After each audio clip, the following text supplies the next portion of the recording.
तो देखिए, मैं तो आज तक एमक्यूएम से अपने आप को अलग नहीं समझता। मैंने तो कोई नई सियासी जमात नहीं बनाई, एक आज़ाद ग्रुप ज़रूर बनाया। इसी तंजीम को इसकी नज़रियाती असास के साथ बहाल करना चाहता हूँ। और यहाँ लोग जुर्रत करके भी उसके खिलाफ खड़े होने को तैयार नहीं हो पा रहे थे।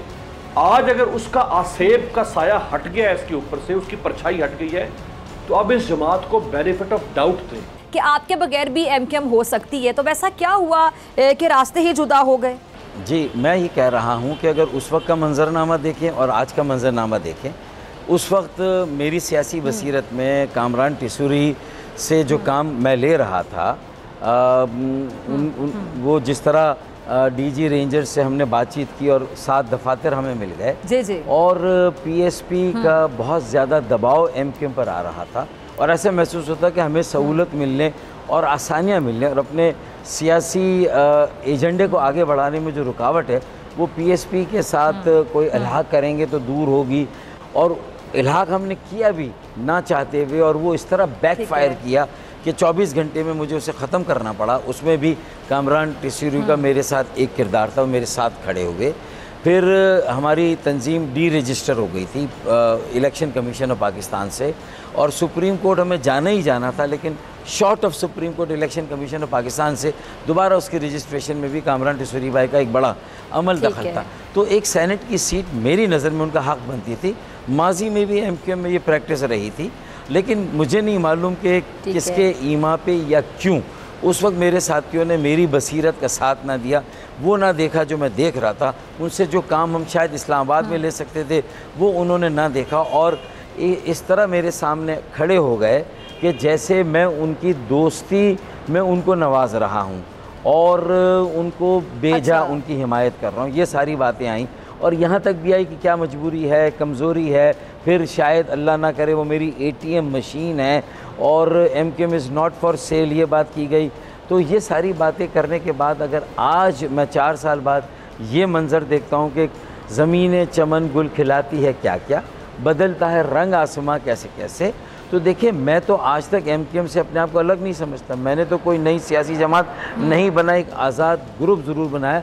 इसी तंजीम को इसकी नज़रियाती असास के साथ बहाल करना चाहता हूँ, इसकी नज़्म व ज़ब्त, इसकी जी, और उसके अच्छा फिर इसको रीब्रांड करना है, रिफॉर्म करना है। लंदन से अलग होने के बाद मैं इसी एजेंडे पर कार बनता हूँ। और कामरान टिसूरी भाई पहला मेरी और पार्टी के झगड़े की बुनियाद, पार्टी नहीं चंद लोगों के झगड़े की बुनियाद नहीं थे।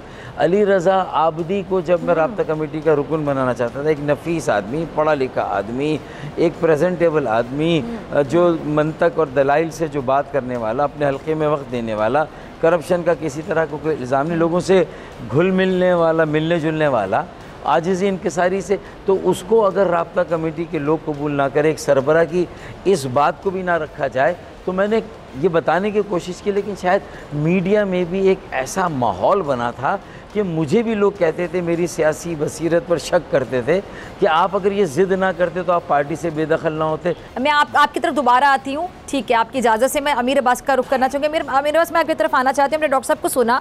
अमीर अब्बास, आप पूरी सिचुएशन को कैसे एनालाइज करते हैं? अब ये जो एमक्यूएम पाकिस्तान है, इसकी जो तनज़्ज़ुल हुई है, इसका सिलसिला आपको लगता है कि ऐसे ही चलता रहेगा, या अभी भी कुछ ऐसे इक़दाम हैं जो अभी पार्टी को बचा सकते हैं? और डॉक्टर साहब ने जिस तरह पूरी गुफ्तगू की, पूरी ज़िंदगी उस पार्टी को दे दी इन्होंने, अब उम्र के किस हिस्से में है, बहुत सीनियर हैं, तो कैसे आप एनालाइज करते हैं इस पूरी सिचुएशन को?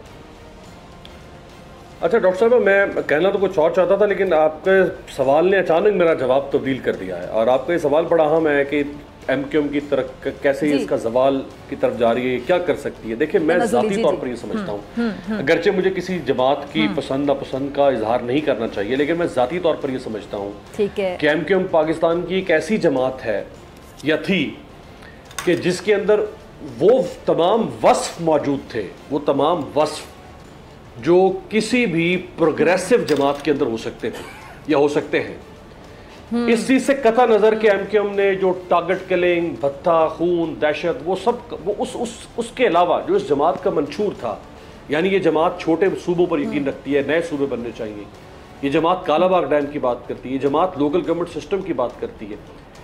सो ये वो कुछ ऐसी स्ट्रेंथ्स थी इस जमात की जो और किसी भी कौमी सतह की जमात के अंदर उस तरह में एग्रेसिवली नजर नहीं आई। अब गड़बड़ का हूँ, एक तो गड़बड़ का वो दौर था जो 90s में हमने देख लिया, फिर 2016 तक वो चलता रहा, अब 2016 के बाद एमक्यूएम के बारे में बहुत सारे लोग एक्सेप्ट करने को तैयार नहीं थे कि नहीं ये अभी भी वही बिगड़ी हुई जमात है, इसको बिल्कुल मार्जिन नहीं देना चाहिए, अभी भी अल्ताफ हुसैन की करतूतों पर चलने वाली जमात है। मेरे जैसे चंद लोग थे जो कहते थे नहीं, उस शख्स ने इस जमात को बिल्कुल अपने शिकंजे में ले रखा था और यहां लोग जुर्रत करके भी उसके खिलाफ खड़े होने को तैयार नहीं हो पा रहे थे। आज अगर उसका आसेब का साया हट गया है इसके ऊपर से, उसकी परछाई हट गई है, तो अब इस जमात को बेनिफिट ऑफ डाउट दें। अगर आपको ये वीडियो पसंद आई तो सब्सक्राइब करें और बेल आइकन पर क्लिक करें। सबसे बड़ी कवरेज, सबसे बड़े पैनलिस्ट, हमने तो बड़ी PMLN के वार सहे, वो भी बिला वजह। सबसे ज्यादा रिपोर्टर्स। इलेक्शन कमीशन की जानिब से कोई इंतजाम इतने अच्छे तरीके से नहीं किए गए। बोल की रिवायत, सबसे पहला नतीजा। अहम खबर है बहावल नगर भी कप्तान का, PTI कामयाब, मुकम्मल गैर हतमी गैर सरकारी नतीजा सिर्फ बोल न्यूज पर। लम्हा बा लम्हा इलेक्शन की खबर सिर्फ बोल पर। सब्सक्राइब करें और बेल दबाएं ताकि कोई खबर रह न जाए।